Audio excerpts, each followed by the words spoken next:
Olá, meu querido irmão, minha querida irmã, aquele abraço carinhoso neste domingo, dia 28 de junho de 2020.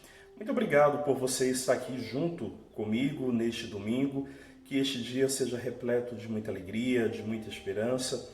Pois bem, neste domingo, dia 28, aquele abraço especial para você que já está inscrito, que já tem acompanhado, deixado os seus comentários. Agora, você que ainda não se inscreveu, vai lá, aproveite agora, você que está vendo aí o vídeo, logo abaixo tem lá, inscrever-se, só clicar em cima, estará inscrito, pode acionar aquele sininho e você receberá todas as notificações de qualquer postagem que a gente venha fazer aqui neste canal Fábio Eduardo. E divulgue aí para os seus amigos, para a sua família, para que assim a gente aumente esta corrente do bem.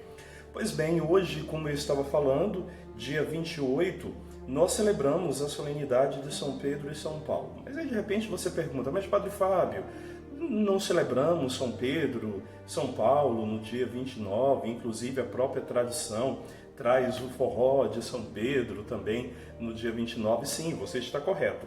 No calendário está marcado. Só que liturgicamente, por ser uma grande festa, uma grande liturgia, é trazida para o domingo mais próximo. No caso, então, hoje, nós celebramos neste domingo essa bela solenidade.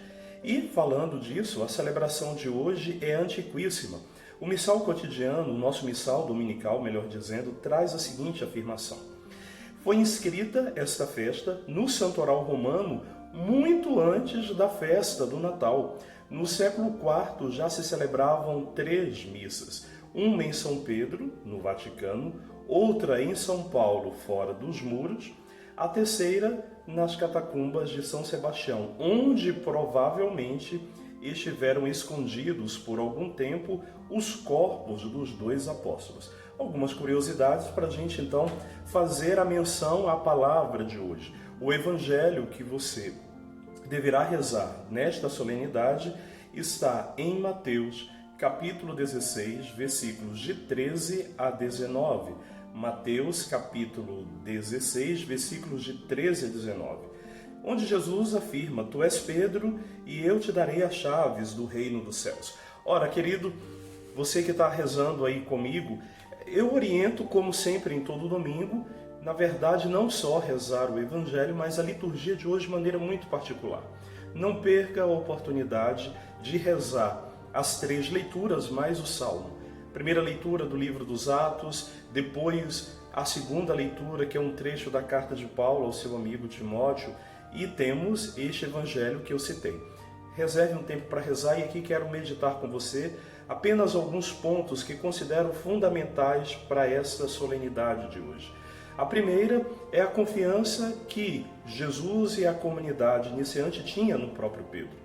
Do outro lado, nós temos a figura de São Paulo. E o que nós podemos trazer da figura desses 2 homens para este domingo? Uma coisa muito bonita que temos que entender é que Pedro e Paulo vêm de realidades completamente diferentes. Pedro, um pescador, Paulo vem de uma família de estudiosos, provavelmente um homem de posses, um homem de bens, de estudo, de vários conhecimentos.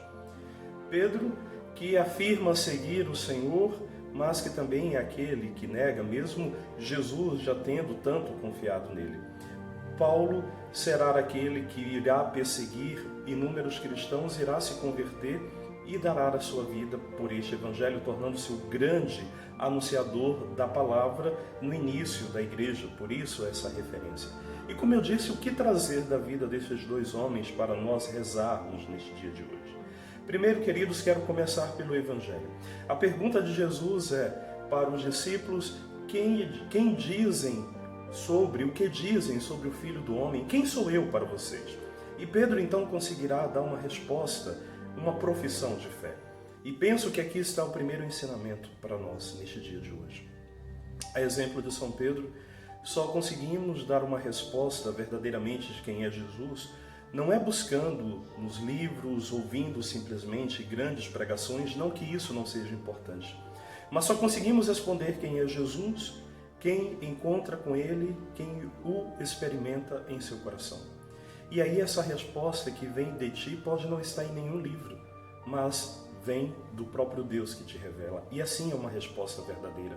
Portanto, a liturgia de hoje nos convida realmente a entender. Só conseguimos responder quem é Jesus quando nós o encontramos. Deixamos ser amado por Ele e nós nos apaixonamos por Ele. A segunda verdade é que Pedro e Paulo nem sempre concordaram com tudo. Essa é outra coisa bonita dessa liturgia. Na igreja não significa que todo mundo vai pensar da mesma maneira, que todas as reflexões serão idênticas. Mas existe algo que está em primeiro lugar: a unidade e o desejo de doar a vida pelo Evangelho. E nisso Pedro e Paulo concordaram. Apesar de serem diferentes, mas tinham um amor único pelo próprio Jesus. Um foi capaz de dar a vida pedindo para não ser crucificado como seu mestre foi crucificado de cabeça para baixo. O outro doa a sua vida pela espada. Homens que encontraram Jesus de maneira diferente. E essa é outra beleza. Na riqueza de carismas da igreja, nem todos encontrarão com Jesus da mesma maneira, mas todos nós somos convidados a derramar a nossa vida em sacrifício por esse Cristo, e penso que a solenidade de hoje é um grande presente para nós. E o último ponto que não poderia deixar de rezar é que neste dia de hoje nós entramos em plena unidade com hoje o nosso Papa Francisco. Por isso, nunca aceite que alguém, em nome de uma tal fé, tente denegrir a imagem do Papa, hoje o Papa Francisco, pois quando a gente fere a imagem do Sumo Pontífice, a gente fere a própria Igreja. E acredito que os verdadeiros cristãos, aquele que de fato ama a Igreja, não são os que ficam gritando para todos os cantos as falhas, os erros. Temos os nossos erros, mas exatamente na capacidade de unir para que na força do Espírito a gente se converta. Os verdadeiros cristãos lutam pela unidade, não pela dissidência. E essa solenidade de hoje nos coloca exatamente diante deste mistério. Por isso que São Pedro e São Paulo, homens tão diferentes, mas ao mesmo tempo tão apaixonados por Jesus, nos conduza a uma verdadeira fé e a um grande testemunho de fidelidade. Por isso, viva São Pedro, viva São Paulo. São Pedro e São Paulo, roguem que vocês, aí dos céus, ao lado de Jesus, possam rogar por todos nós, para que a nossa igreja seja a igreja do ressuscitado. Um excelente domingo para você, paz e bem.